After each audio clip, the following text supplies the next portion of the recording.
પ્રદેશ 24 ગુજરાતીમાં હું ડૉક્ટર મૌલી રાવલ આપનું હાર્દિક સ્વાગત કરું છું।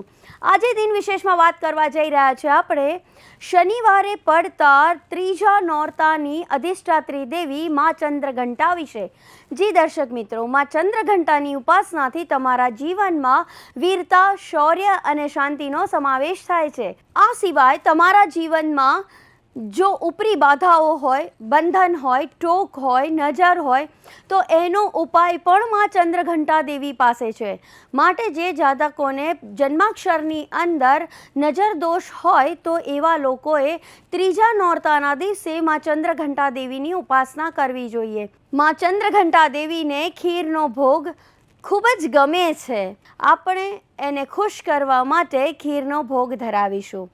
लाल वस्त्रों में चंद्रघंटा देवी ने बहु ज गमे छे, कारण के ज्यारे ब्रह्मचारिणीनुं रूप त्यज्या पछी शिव साथे लग्न थया पार्वतीना, त्यारे जे 16 कड़ाए खीली उठेली नवविवाहित युवती हती ए ज मां चंद्रघंटा ने ऑरेंज कलर एटले के नारंगी कलर खूब प्रिय छे। आ दिवसे आपणे लाल अथवा नारंगी कलरना वस्त्रों धारण करीने जो उपासना करीए तो मां खूब राजी थाय छे। आ सिवाय मानो मंत्र पण आप करी शको छो। या देवी सर्वभूतेषु मां चंद्रघंटा रूपेण संस्थिता नमस्तस्यै नमस्तस्यै नमस्तस्यै नमो नमः।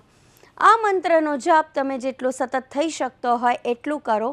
અને આ દિવસે કરવાનો એક નાનો ઉપાય પણ છે, જેનાથી તમારા ઘરમાં રહેલા દોષો, નજર દોષ દૂર થઈ શકે છે। એના માટે તમારે તમારી ઊંચાઈનો 1 મીટર કાળો દોરો લેવો કે જેટલી ઊંચાઈ હોય એટલો લેવો, એને શ્રીફળ ઉપર વીંટી દેવો અને પોતાનું નામ લઈને 7 વખતમાં ચંદ્રઘંટા દેવીનું નામ લઈ પ્રાર્થના કરવી કે અમારા જીવનમાં જે પણ તકલીફો હોય એનું નિરાકરણ કરો અને અમને સુખ, શાંતિ, સમૃદ્ધિ આપો। આટલી વિનંતી કરીને નાળિયેરને આપણે નદીમાં પ્રવાહિત કરી દઈશું। અગર જો નજીકમાં નદી ના હોય તો તમે 4 રસ્તે ખૂણા ઉપર એને ત્યજી દઈ શકો છો અને પાછું જોયા વગર ઘરે આવી જવાનું છે। આ ઉપાય કરવાથી તમારા જીવનમાં ઘણો બધો બદલાવ આવશે અને મા ચંદ્રઘંટા દેવી તમારા જીવનમાં સુખ, શાંતિ અને સમૃદ્ધિ આપશે। તો બસ આવા જ નાના નાના ઉપાયો સાથે ફરીથી મળીશું। હાલ આપશો રજા। નમસ્કાર।